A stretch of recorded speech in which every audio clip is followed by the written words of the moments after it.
Well, which was interesting. Alright. 2 movies in to the Rob Zombie review series. And, I don't know, it's an interesting trip. People say this is Rob Zombie's best film, and so far, I think I might have to agree. The Devil's Rejects came out in 2005, 2 years after the first one came out, although 5 years after it was filmed. But we have Bill Moseley, Sid Haig, and Sherry Moon Zombie returning. Also, Matthew McCrory plays Tiny for a small amount in the film. I think that's the only returning cast members that come back for this. And the film follows the 3 Firefly people, the Devil's Rejects as they're called, on the run from a sheriff played by William Forsythe, who is the brother of Wydell from the first one. This movie taking place 7 months after the events of the previous film. You know, people, I've heard this, I've watched a couple of reviews and they say this is not a sequel, but a sort of, like, it's in the same universe. And, you know, because Dr. Satan, Dr. Satan, he's not in this movie, and I think he was, if I remember hearing correctly, Rob Zombie wrote him out. They didn't have, the only thing I could see is that maybe it was Dr. Satan that killed Wydell at the end instead of, or helped kill him instead of Tiny, but I don't know. I gotta tell you, overall, this was better in tone. It was toned way down. It was more realistic, not as crazy. Except for Mother Firefly, who was replaced in this film. Karen Black wanted too much money, so Leslie Easterbrook came in and replaced her. And she's not as good, but she tries to be like the character was in the last one. Everyone else is kind of toned down a little bit. Even Captain Spaulding, for the most part, except for one little rant to a kid about, you like clowns, do you? You don't like clowns, do you? What's wrong? We're not fucking funny. She's like, no.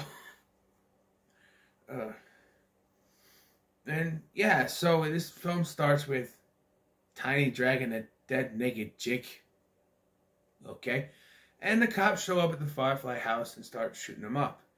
With Rufus, RJ, dying. He's now played by Tyler Mane, which I don't know why you even had to, like, get someone else.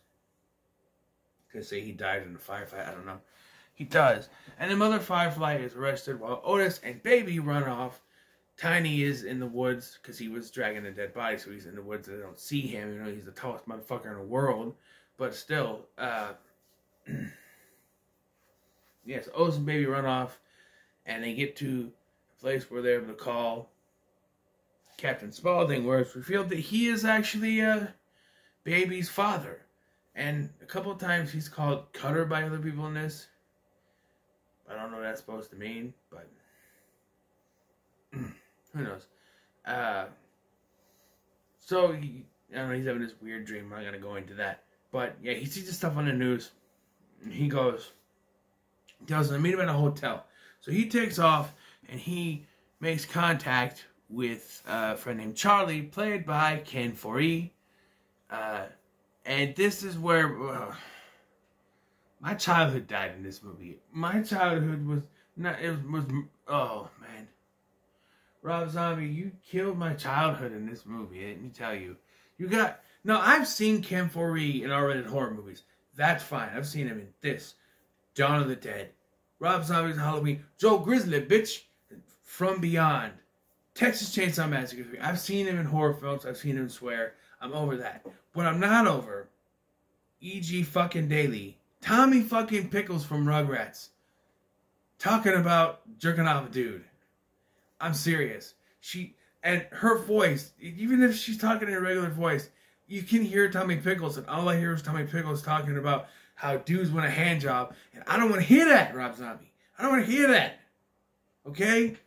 I don't want to hear that. What's more, she's playing a hooker or a prostitute or whatever you want to call him that works for him. You also have Michael Berryman in a cameo, very small cameo, but yeah, we kind of cut back and forth to them here and there. But so Baby and Otis, they make their way to this hotel after stealing this woman's car, killing her, of course, to this hotel where we meet the Banjo and Sullivan Band. And we got Terry from Lawnmower Man. Oh, Job. Him. I forget the actor's name. He's in there. The guy who was one of the rapists in Rob Zombie's Halloween, who was portrayed as one of the good guys. I don't know the dark-haired actress's name, but then you have Pamela Barnes from Three's Company. She was Terry in Three's Company. And Brian Posehn, who I know is the male guy from News Radio. Just Shoot Me. Excuse me. Just Shoot Me. Yeah. And they're a band, and Brian Posehn wants to be a rodeo clown, which Terry, I'm going to call him Terry. Terry laughs at him, you know. Can't remember all the names. I'm sorry. Oh, speaking of names, I forgot to mention this. Okay, so there's some mistakes I made in the first one. First of all, the girl I kept calling Shelly, her name was Mary. Second of all, she was the one who died with Chris Hardwick, not Denise. Denise was the one who made it all the way to the end and then supposedly died by Otis / Dr. Satan. Okay, that was my mistake. I get confused sometimes, okay? Anyway, so we get the most disturbing part of this film. Otis and Baby have these people at gunpoint, and I did, like, the best kill in this movie is when Brian Posehn comes back. Because, like, Baby seduces Terry to go into the, I forget his name, into the room where they hold him at gunpoint, and then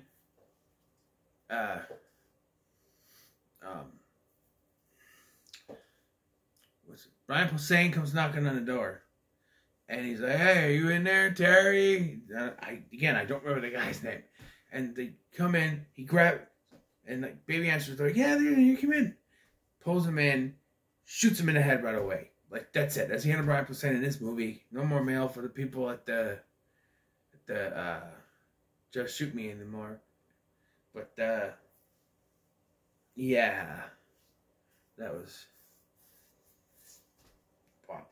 And yeah, when they first get in there though, the dark-haired woman, I forget her name, she's in the shower. Otis pulls her out, and you get kind of like Linda in his Halloween, in Rob Zombie's Halloween, full frontal, which, you know, as a man, I've seen full frontal naked women plenty of times. I have! Shut up! Okay. 2 women, full frontal naked. But still, women. Shut up!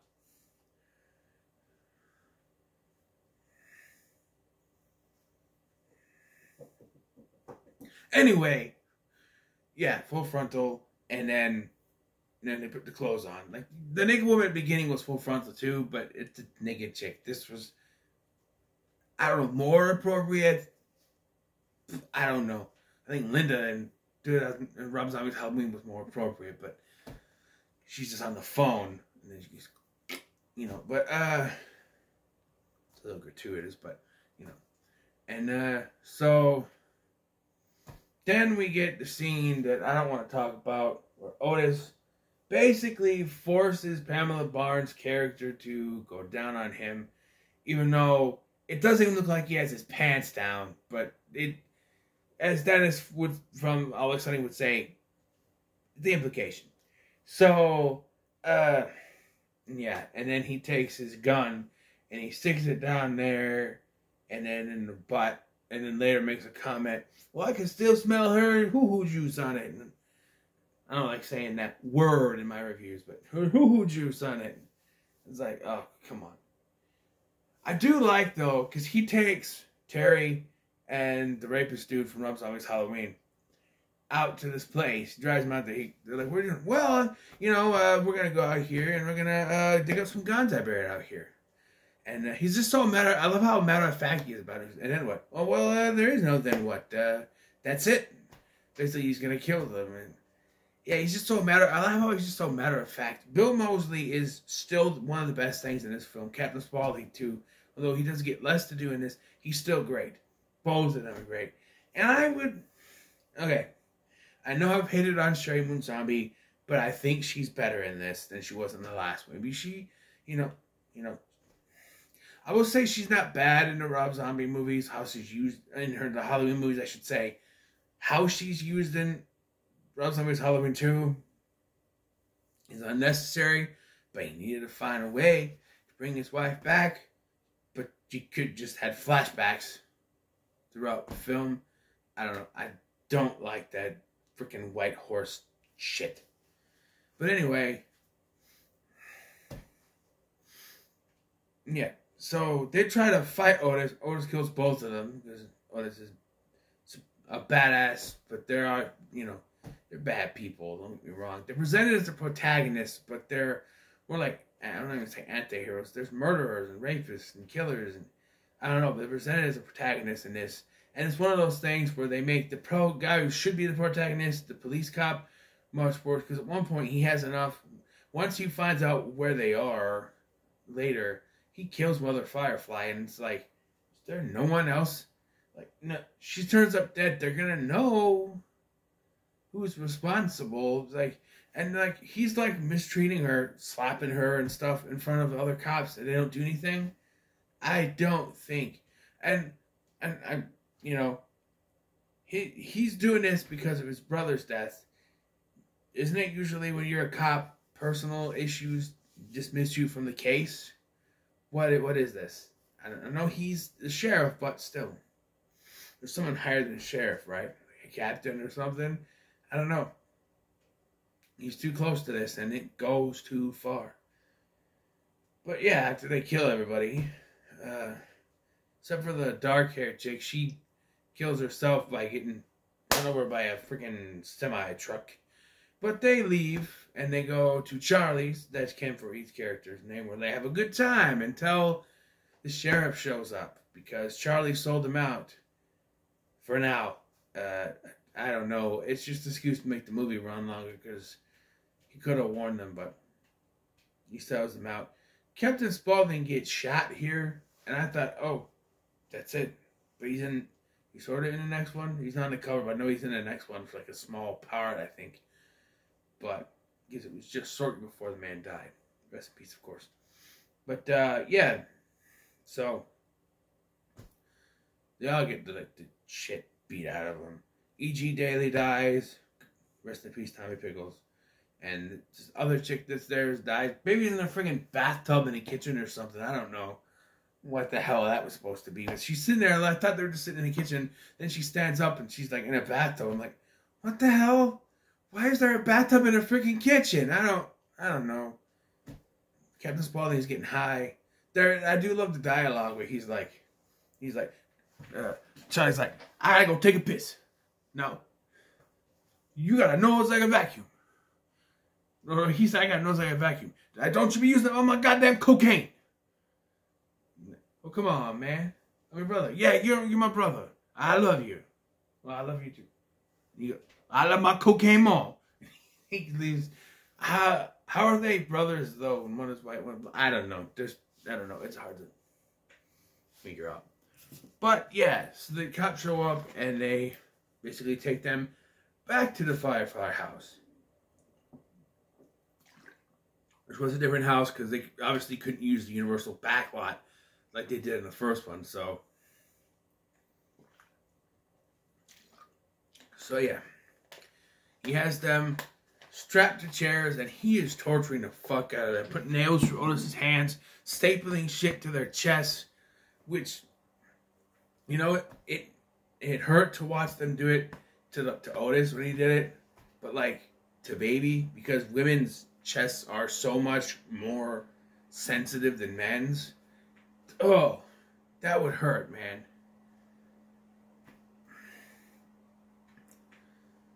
yeah, so he takes baby out, and basically we get a repeat of the chase scenes. He's even yelling, "Run, rabbit!" Like, but how would he know about that? Like, he's like, "I smell a rabbit," and I'm like, wait, how the hell would you even know about the rabbit thing? That makes no sense. But she is saved by Tiny, who is still there, and he breaks the fucker's neck, and then saves the other two because he left the house to get put on fire. And this is the confusing part. He comes in, he saves them, he puts them in the car, and I was like, "Are you sure about this?" He nods. Like, "Okay, I'll come back for you." But then Tiny walks into the house which is on fire and supposedly dies. And Matthew McCrory died shortly after the release of this film. The film was actually dedicated to him, which I feel like that was post-DVD release that they added it, because he died a few months after the film was released. So 11 weeks, I think it was. 11 days after the film was released. So I don't, unless they knew he was going, I don't know. Maybe that's why they give me like, oh, we know he doesn't have, maybe he told them, "Hey, I don't have much time left." And they, I don't know, but that it was this weird ending to him. He was kind of just used to save them, because without him there, they were probably screwed, you know. Although, like I said, they could have put Dr. Satan here, thinking they got everyone. Dr. Satan pops out, cuts the guy's head off, and lets him go, but dies in the fire or something. I don't know. That would have been cool, but no. So we get the ending that really confused me, because I know there's a sequel, and this is very confusing. So they're driving in a car, and they get down, they see a blockade, right? Now, as soon as they hit the highway, we get Freebird, which is a great song. Classic, of course. The music in this is just fantastic. Rocky Mountain Way, song that plays at the beginning of this. I got one more silver dollar. And just all the music he plays in this. One thing Rob Zombie knows is music, man. This was great music. Great music. Freebird is playing at the end of this. The one thing I do have to say is that they had to stretch out this thing so they could play as much of the song as they could, didn't they? They do, and there's freeze frames, and they're sitting there, and there's slow motion, putting guns, and they're going, and then when they get that, and then they go and they start to shoot out, and it ends with them supposedly dying in the shootout. And I heard for years from watching other reviews that they're supposed to be dead here until now. So I'm kind of interested in how they will explain how they survived, if they do at all. It's like 14 years later, so they're thinking, who cares? I don't know. Yeah. If I do have things to criticize about this, it's that there's a lot of freeze frames in this, and there's quite a bit of slow motion. And it's not really necessary for the whole... It wasn't full rape, but it was close enough. Wasn't necessarily needed. You know, I don't know why he has to insert it. I see why they took that out. I've seen for a while. I understand why they took that out of Rob Zombie's Halloween, because it's not needed here. I don't know. I think they could have just hit out, but we need something for 20 minutes and kill 20 minutes of screen time. Oh, by the way, so Captain Spaulding is on his way there. This made me facepalm, because I don't get it. I don't understand this. Captain Spaulding's on his way there, and he goes to make his phone call to Charlie. And when he goes to restart his car, it's out of gas. The man lives at a gas station, and his car is out of gas. Did he not check how much gas he had before he left? And I know he didn't just fill it up before he left, because I don't think he went that far. We're shown that Captain Spaulding's gas station and the Firefly house, they're not that far from each other, right? down the road or so. You know, they're a little wild, but like from what I remember from the first one, and watched it today, so I should know. It's not that far. It was like a right turn and a left turn and straight down, something like that. You know, so I don't know how he's out of gas so quick. And again, if they went to the hotel, it's off the path. He has to go a different way. Still, he lives at a gas station. I don't understand that. I don't know. And again, maybe he's not at the gas station and he moved because the cop showed up before. I don't know. It's hard to figure out. But yeah, this was actually pretty good. It's pretty good. Wow. 2 movies in and I've already given them 2 pretty goods. Rob Zombie. He's 2 pretty goods. It goes to show you maybe when he's doing his original stuff, instead of trying to do his own version of something that's already better, like Halloween, you know. Which is why I don't really have high hopes for the Munsters. Well, I'll give it the benefit of the doubt. Now, I really don't have high hopes for this next one either, because I'm going in chronological from when they were released. And next is Haunted World of El Superbeasto. Yes, I'm including this. I